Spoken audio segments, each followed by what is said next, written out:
இது ஏன் வீடு, இது ஏன் சமஸ்தானம், இது என்னுடைய இடம், என்னுடைய இடத்துல நான் என்ன வேணா பண்ணுவேன் அப்படின்னு சொல்றது போல புதன் ஜம்முன்னு உங்க வீட்டுல இருக்காரு. இது வருஷத்துக்கு ஒரு தடவை தான் நடக்கும். இந்த கிரகச்சேர்க்கை அப்படிங்கிறது நீங்க பலமாக இருக்கக்கூடிய குலதெய்வம் அப்படின்னு சொல்லக்கூடியவர் யார் உங்களுக்கு அப்படின்னு பாத்துட்டீங்கன்னா கூடியவர் இப்ப 2ஆம் வீட்டுல இருக்காரு. சோ இது ஒரு பெரிய யோகம். ஏதாவது ஒரு விஷயத்துக்காக டிராவல் பண்ணுங்க. இத்தனை நாள் நீங்க போயிட்டு இருந்த பயணங்கள் எல்லாமே உங்களுக்கு சிறப்பா இருக்காது. ஆனா இப்ப நீங்க போகக்கூடிய பயணங்கள் எல்லாமே சூப்பரா இருக்கும்.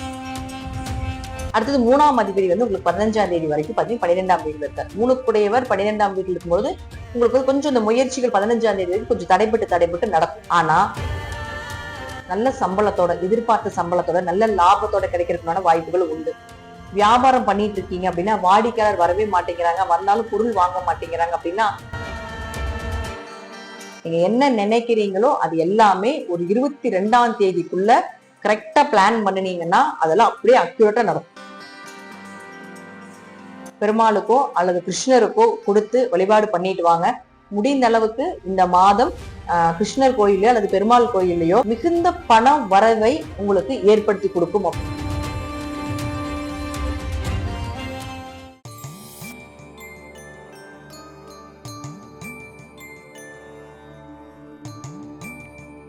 திருச்சிற்றம்பலம். தென்னாடுடைய சிவனை போற்றி, எந்நாட்டவர்க்கும் இறைவா போற்றி. உலகெங்கும் வாழும் டெம்பிள் எக்ஸ்பிரஸ் சேனல் நேயர்கள் அனைவருக்கும் அன்பான வணக்கங்கள். இன்னைக்கு நாம ஜூன் மாத பலன்களை பத்தி பார்க்க போறோம். அதற்கு முன்னாடி இந்த மாசம் என்னென்ன கிரகங்கள் எப்படி இருக்காங்க கோச்சார ரீதியா அப்படின்னு நம்ம பார்க்கலாம். செவ்வாய் தன்னுடைய சொந்த வீட்டுல பலமா இருக்கிறார் 20ஆம் தேதி வரைக்கும். அதாவது மேஷத்துல ஆட்சி பலம் பெற்று இருக்கிறார். அடுத்து சூரியன் அப்படின்னு சொல்லக்கூடியவர் ரிஷப வீட்டுல இருக்கிறார். ரிஷப வீட்டிலிருந்து 15ஆம் தேதி பாத்துட்டீங்கன்னா மிதுன வீட்டுக்கு போக போகிறார். புதன் தன்னுடைய சொந்த வீடாக இருக்கக்கூடிய மிதுனத்திலே இருக்கிறார். 22ஆம் தேதி வரைக்கும் அங்கதான் இருக்க போகிறார். இந்த மாசம் குரு பயிற்சி ஆயிருக்கு. அதாவது 2ஆம் தேதி 1ஆம் தேதி குரு பகவான் அப்படின்னு சொல்லக்கூடியவர் கடக ராசியில உச்சம் பெற்று பயணம் நடத்த போகிறார் 1 வருட காலங்கள். அப்படி பார்க்கும்போது இப்ப ஆரம்ப காலகட்டங்களிலேயே குருவோடு சுக்கிரனும் சேர்ந்து லட்சுமி நாராயண யோகத்தோட செயல்பட போறாங்க. இத்தனை யோகங்களும் ஒவ்வொரு ஜாதகத்துக்கும், அதுவும் உங்க குறிப்பிட்ட ஒவ்வொரு ராசிக்கும் என்ன பண்ணும் அப்படிங்கறத நாம இந்த வீடியோ மூலமா முழுமையாக பார்க்கலாம். மிதுன ராசிக்கு உண்டான ஜூன் மாத பலன்களை பத்தி பார்க்கலாம். மிதுன ராசிக்கு ராசி அதிபதியாக இருக்கக்கூடிய புதன் தன்னுடைய சொந்த வீட்டுல இருக்காருங்க. சரியான யோகங்க. இது ஏன் வீடு, இது ஏன் சமஸ்தானம், இது என்னுடைய இடம், என்னுடைய இடத்துல நான் என்ன வேணா பண்ணுவேன் அப்படின்னு சொல்றது போல புதன் ஜம்முன்னு உங்க வீட்டுல இருக்காரு.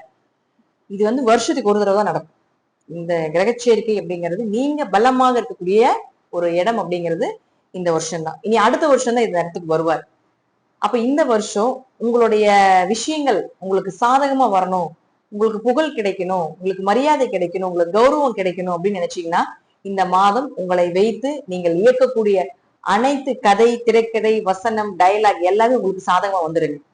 சூப்பரா டிராயிங் ஸ்கெட்ச் போட்டு சூப்பரா வரைஞ்சு அதை செயல்படுத்தினீங்கன்னா இந்த இடத்துல நீங்க தான் ஹீரோ. ஏன்னா தன்னுடைய சொந்த வீட்டிலேயே புதன் இருக்கார். புதன் அப்படிங்கிறது மூளை.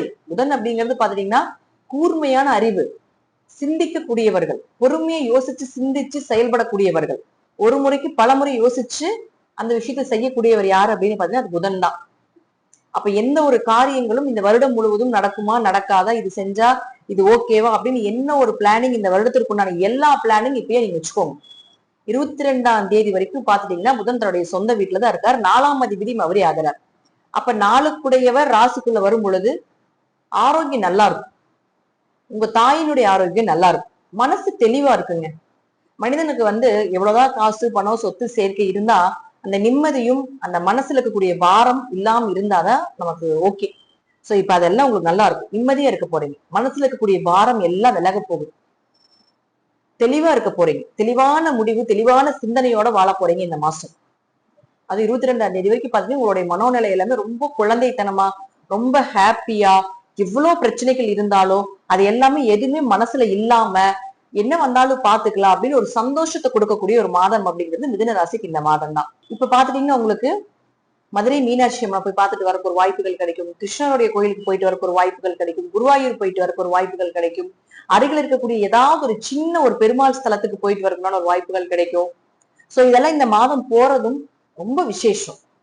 அப்போ இப்ப 4ஆம் அதிபதியே உங்களுடைய ராசிக்குள்ள ஆட்சி பலம் பெற்று இருக்கும் பொழுது ஒரு வீடு வாங்கலாமா, வண்டி வாகனங்கள் வாங்கலாமா, ஒரு இடம் வாங்கலாமா அப்படிங்கிற எண்ணங்கள் எல்லாமே வரும். அது வாங்குறதுக்கு உண்டான ஒரு வாய்ப்பை நிச்சயமாக இந்த கிரகங்கள் ஏற்படுத்தி கொடுப்பாங்க. முழுக்க முழுக்க பெருமாள் உங்க கூட இருக்க போறார். மிதுன ராசி அப்படின்னாலே பெருமாளுடைய அனுகிரகம் நிறைய இருக்கும். கன்னி தெய்வங்களுடைய அனுகிரகம் நிறைய இருக்கு.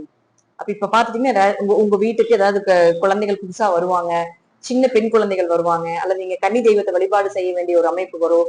ஏதாவது ஒரு குழந்தைக்கு நீங்க வந்து சாக்லேட்டோ ஏதாவது பிடிச்ச மாதிரி ஏதாவது ஒரு விஷயத்த வாங்கி கொடுக்க போறீங்க. இதெல்லாம் நடக்க போகுது. அடுத்தது 2ஆம் வீட்டுல குரு வந்திருக்கார். யாரோட சேர்ந்து வந்திருக்காரு அப்படின்னு பாத்துட்டீங்கன்னா சுக்கிரனும் இப்ப அதே இடத்துலதான் இருக்கார். 5ஆம் அதிபதி. அதிர்ஷ்டம், குலதெய்வம் அப்படின்னு சொல்லக்கூடியவர் யார் உங்களுக்கு அப்படின்னு பாத்துட்டீங்கன்னா சுக்கிரன் தான். அந்த சுக்கிரன் அப்படின்னு சொல்லக்கூடியவர் இப்ப 2ஆம் வீட்டுல இருக்காரு. சோ இது வந்து ஒரு பெரிய யோகம். எப்பவுமே சுக்கிரன் 2ஆம் வீட்டில் இருப்பது அப்படிங்கிறதும் குருவோட சேர்ந்து இருப்பது அப்படிங்கிறது உங்களுக்கு தொழில் வளர்ச்சியை கொடுக்கும். அபரிவிதமான தொழில் லாபத்தை ஏற்படுத்தி கொடுக்கும். கல்யாணமே நடக்காது, என் வாழ்க்கையில கல்யாணம் நடக்குமா அப்படின்னு யோசனை பண்ணிட்டு இருக்கக்கூடிய மிதுன ராசிக்காரர்களுக்கு இந்த மாதம் நல்ல வரன்கள் அமைஞ்சு வரும். எதிர்பார்த்த வரன் வரப்போகுது. மனசுக்கு பிடிச்ச வரனா வரப்போகுது. ஆணாக இருந்தாலும் சரி, பெண்ணாக இருந்தாலும் சரி, உங்களுக்கு பிடித்த வரன் அப்படிங்கிறது வரதுக்குண்டான வாய்ப்புகள் உண்டு. குரு சுக்கிரன் 2ஆம் இடத்துல. உங்க பேச்சுக்கு மரியாதை, இனிமையான பேச்சுக்கள், பேச்சாலேயே நிறைய பேர் வசியம் பண்ண போறீங்க. பேசியே கவுத்துருவார் அப்படின்னு சொல்லுவோம் இல்லைங்களா, அதுல மிதுன ராசிக்கு இந்த மாசம் நடக்கும். உங்க பேச்சு நிறைய பேர் கூர்ந்து கவனிச்சு கேட்பாங்க. இவர் என்ன சொல்றாரு, ஏதோ ஒரு விஷயம் இருக்கு இவர்கிட்ட, இது கேட்போம், கேட்டு செயல்படுத்துவோம் அப்படிங்கறது எல்லாமே இருக்கு. ஏன்னா 2ஆம் இடங்கிறது வாக்குஸ்தானம். இப்ப நீங்க எல்லாருக்கும் வாக்கு கொடுப்பீங்க. அந்த வாக்கையும் நிறைவேற்றக்கூடிய வாய்ப்புகள் கிடைக்கும். அவரே உங்களுக்கு 10ஆம் அதிபதியும் ஆகி 2ஆம் வீட்டுல இருக்கும் பொழுது குரு பகவான் தொழில் வளர்ச்சி உண்டு. 5ஆம் அதிபதியோட சேரும் பொழுது தொழில் அதிர்ஷ்டம், அல்லது உங்க தொழில உங்க குழந்தைக்கு கொடுக்கலாமா, குழந்தைக்கு கொடுத்தரலாம் அப்படிங்கிற எண்ணங்களும் வரும். அது கொடுக்கறதுக்கான வாய்ப்புகளும் வரும். 12ஆம் அதிபதி 2ஆம் வீட்டிலே இருக்கார். யாரு? சுக்கிரன். அப்போ வெளிநாடு போறதுக்கான வாய்ப்புகள் கிடைக்கும். வெளிநாட்டு பணத்தை கையில வாங்குவீங்க. 12ஆம் இடம் வெளிநாடு, 2ஆம் இடம் பணம். அப்ப வெளிநாட்டு பணத்தை கையில வரும். ஏதாவது ஒரு வழியில இம்போர்ட் எக்ஸ்போர்ட் பிசினஸ் பண்ணிட்டு இருக்கக்கூடியவர்களுக்கு நல்ல லாபங்கள் கிடைக்கும். 12ஆம் அதிபதி 2ஆம் வீட்டுல இருந்தா நிறைய டிராவல் பண்ணுவீங்க.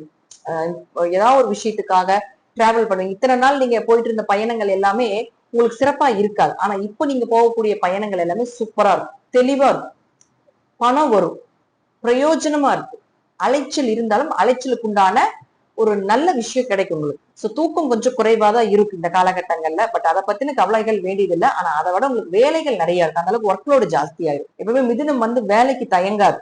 வேலை இல்லைன்னா தான் என்னடா பண்றதுன்னு யோசிப்பாங்களே தவிர, வேலை இருந்ததுன்னா விடிய விடிய கூட செஞ்சுட்டு இருப்பாங்க. மிதனத்துக்கு அந்த ஒரு குணம் உண்டு. அது வந்து மூளை செலவே ரொம்ப அதிகம். மூளையை பத்தியே யோசிச்சுக்கிட்டே இருப்பாங்க. யோசனைகள், அறிவு, சிந்தனைகள், இதற்கெல்லாமே ஒரு பெயர் போன ராசி அப்படிங்கிறது மிதனம் தான். அடுத்தது 3ஆம் அதிபதி வந்து உங்களுக்கு 15ஆம் தேதி வரைக்கும் பாத்தீங்கன்னா 12ஆம் வீட்டுல இருக்காரு. 3க்குடையவர் 12ஆம் வீட்டுல இருக்கும்போது உங்களுக்கு கொஞ்சம் இந்த முயற்சிகள் 15ஆம் தேதி வரைக்கும் கொஞ்சம் தடைபட்டு நடக்கும். ஆனா 15ஆம் தேதிக்கு மேல பாத்தீங்கன்னா உங்க ராசிக்குள்ளேயே ராசி அதிபதியாக இருக்கக்கூடிய புதனோடு சேர்ந்து புதாதிய யோகத்தை பெற்றும். அப்ப என்ன ஆகுன்னா படித்த படிப்புக்கு உண்டான வேலை, 3ஆம் இடங்கிறது மாற்றம் இல்லையா, அப்போ ஒரு மாற்றம் நடக்க போகுது உங்க லைஃப்ல. ஒரு பெரிய மாற்றமா உங்களுக்கு பிடிச்ச மாதிரி ஏதாவது ஒரு விஷயங்கள் நடக்க போகுது. இன்வெஸ்ட்மெண்ட் பண்றதுக்குனால ஒரு வாய்ப்புகள் கிடைக்கும். அதுல போடக்கூடிய முதலீடுகள் உங்களுக்கு பல மடங்கான லாபத்தை கொடுக்கறதுக்கான ஒரு வாய்ப்புகளை ஏற்படுத்தி கொடுப்பார். முயற்சிகள், தடைப்பட்டு போன முயற்சிகள் எல்லாமே இந்த 15ஆம் தேதிக்கு மேல அந்த தடையெல்லாம் உடைச்சிட்டு வெளியே வந்து உங்களுக்கு, அதாவது சொல்லுவோம் இல்லைங்களா, அந்த டேமை உடைச்சிட்டு தண்ணி வெளியே வந்துச்சுன்னு சொல்லுவோம் இல்லைங்களா, அது போல தடையெல்லாம் உடைச்சிட்டு உங்களுக்கு எல்லா விஷயம் நடக்க போகுது. கடுமையான முயற்சி செய்து ஜெயிக்கக்கூடிய ஒரு காலகட்டங்கள். நீங்க எதிர்பார்த்த விஷயங்கள் எல்லாமே நடக்க போகுது.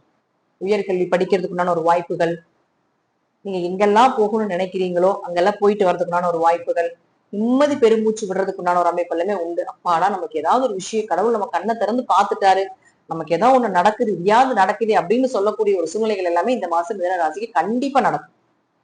தெளிவா இருக்க போறீங்க. 15ஆம் தேதிக்கு மேல இன்னும் அதிகமாக போகுது. சூரியன் ராசிக்குள்ள, சூரியனாலே வெளிச்சம், வளர்ச்சி. ராசிக்குள்ள வரும்பொழுது நீங்க வளர போறீங்க. உங்க லைஃப்ல ஒரு வெளிச்சம் வரப்போகுது, உயர்ந்து காண போறீங்க.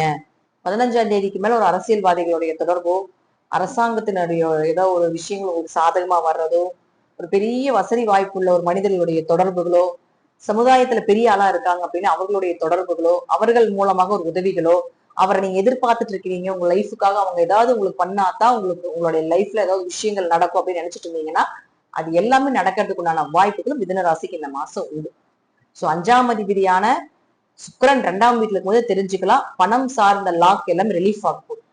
பணம் சார்ந்த தடை எல்லாமே உடைய போகுது. அந்த பண வரவு நிச்சயம் உங்க கையில வரும். பயப்பட வேண்டிய அவசியங்களே கிடையாது. அது தெய்வ அனுகிரகத்தோட, உங்க குலதெய்வத்தினுடைய அனுகிரகத்தோட கிடைக்க போகுது அப்படிங்கிறது அமையும். அடுத்த 6 மற்றும் 11ஆம் அதிபதியான செவ்வாய் தன்னுடைய சொந்த வீட்டிலேயே இருக்கார். 20ஆம் தேதி வரைக்கும் விருச்சகத்துலதான் இருக்கார். அப்போ ஒரு கடன் வாங்கி இருக்கீங்கன்னா அதை அடைக்கிறதுக்குண்டான பண வரவு வரும். நல்ல வேலை கிடைக்க போகுதுங்க இந்த மாசம். 15ஆம் தேதிக்கு மேல ஒரு நல்ல வேலை கிடைக்கிறதுக்கு வாய்ப்புகள் உண்டு. நல்ல சம்பளத்தோட, எதிர்பார்த்த சம்பளத்தோட, நல்ல லாபத்தோட கிடைக்கிறதுக்குண்டான வாய்ப்புகள் உண்டு. வியாபாரம் பண்ணிட்டு இருக்கீங்க அப்படின்னா வாடிக்கையாளர் வரவே மாட்டேங்கிறாங்க, வந்தாலும் பொருள் வாங்க மாட்டேங்கிறாங்க அப்படின்னா உங்களுக்கு ஒரு 20ஆம் தேதிக்கு மேல பாத்தீங்கன்னா நிறைய வாடிக்கையாளர்கள் வர ஆரம்பிச்சிருவாங்க. பொருளாதாரம் நல்லா இருக்கு. இந்த மாசமே ஓரளவுக்கு உங்களுக்கு லாபங்கள், பண வரவு, பொருளாதாரம் இதெல்லாம் சூப்பரா இருக்கு. உங்க கூட பிறந்தவர்களுடைய உதவிகள் கிடைக்கும். அவர்கிட்ட ஏதாவது சப்போர்ட் கேட்கணும்னா தாராளமா கேளுங்க, நடக்கும். அல்லது அவர்களுக்கு நீங்க ஏதாவது செய்யக்கூடிய ஒரு சூழ்நிலைகள் இருக்கு, செஞ்சுதான் ஆகணும் அப்படின்னா இப்ப செய்யக்கூடியது பெரும் புண்ணிய கணக்குல போய் உங்களுக்கு சேரும். அதே போல இப்ப அவங்க உங்ககிட்ட வாங்கும்போது அவர்களுக்கும் வளர்ச்சி, உங்களுக்கும் வளர்ச்சி. சூப்பரா இருக்குங்க இந்த மாசம் மிதுனத்துக்கு. தொழில், வருமானம், குடும்பம், வேலை வாய்ப்பு இதெல்லாம் மிதுனத்துக்கு அருமையா இருக்குது. நீங்க என்ன நினைக்கிறீங்களோ அது எல்லாமே ஒரு 22ஆம் தேதிக்குள்ள கரெக்டா பிளான் பண்ணினீங்கன்னா அதெல்லாம் அப்படியே அக்யூரேட்டா நடக்கும். அதனால எந்த மாற்றமும் கிடையாது. 22ஆம் தேதிக்கு மேல நடக்காதான்னு கேட்க கூடாது. அது 2ஆம் வீட்டுக்கு வரும்பொழுது அடுத்த மாசம் புதன் வக்கரகதி ஆகிறார். அதனால ஒரு வக்கரகதி எப்பவுமே ராசி அதிபதி வக்கரகதி ஆகும்போது இரட்டிப்பு தன்மை வரும் வராது அப்படிங்கிற மாதிரிதான் இருக்கு. சோ பலமா இருக்கும்போது 22ஆம் தேதிக்குள்ளேயே எல்லாத்தையும் செயல்படுத்திக் கொள்வது என்பது நல்லது. எப்பொழுதும் தன்னை சார்ந்து இருக்கக்கூடியவர்களை கைவிடாத ஒரு ராசி எது அப்படின்னா அது குடும்ப நபர்களை கைவிடாத ராசி எது அப்படின்னு பாத்தீங்கன்னா அது மிதுன ராசி தான். இந்த மாதம் நீங்க எத்தனை பேருக்கு உதவி செய்யறதுக்கும் கடவுள் உங்க கூட இருந்து, இறைவன் உங்களோட இருந்து செயல்படுத்தி உங்களை சிறப்பாக வாழ வைக்கக்கூடிய ஒரு மாதமாக இந்த மாதம் இருக்கும். மிதுனம் பெருமாளுடைய அம்சம் பெற்றவர்கள், குருவாயூர் கிருஷ்ணருடைய அம்சம் பெற்றவங்கள் தான் மிதுன ராசியில பிறக்க முடியும் அப்படிங்கிற அமைப்புகள் உண்டு. சோ முடிஞ்சா அங்க ஒரு தடவை போயிட்டு வாங்க. அப்படி இல்லைன்னா அருகில் இருக்கக்கூடிய ஏதாவது ஒரு கிருஷ்ணர் கோயில்ல போய் நீங்க மஞ்சள் கலர் அல்லது வெள்ளை கலர் அல்லது பிங்க் நிற ஏதாவது ஒரு பூ வாங்கி, அதை நம்ம சொல்ல தாமரைக்கு வாங்கலாம், வெள்ளை தாமரை வாங்கலாம், இது போல ஏதாவது ஒண்ணு வாங்கி பெருமாளுக்கோ அல்லது கிருஷ்ணருக்கோ கொடுத்து வழிபாடு பண்ணிட்டு வாங்க. முடிந்த அளவுக்கு இந்த மாதம் கிருஷ்ணர் கோயிலையோ அல்லது பெருமாள் கோயிலையோ கல்கண்டு சாதம் தானம் செய்வது என்பது மிகுந்த பண வரவை உங்களுக்கு ஏற்படுத்தி கொடுக்கும் அப்படிங்கறதா உண்மை. ட்ரை பண்ணி பாருங்க. உங்க தடையெல்லாம் உடையிறதுக்கு இந்த மாதம் இந்த பரிகாரம் உங்களுக்கு சூப்பரா ஒர்க் அவுட் ஆகும். மற்றபடி பாத்துட்டீங்கன்னா உங்க ஜாதக ரீதியாகவும் தசாபுத்திகள் ரீதியாகவும் நான் சொல்லக்கூடிய கருத்துக்கள் சிறிது மாறுபடலாம். நன்றி. மீண்டும் ஒரு நல்ல பதிவுல சந்திக்கலாம். திருச்சிற்றம்பலம், தில்லையம்பலம், ஸ்ரீ நரசிம்ம திருடிகளே சரணம்.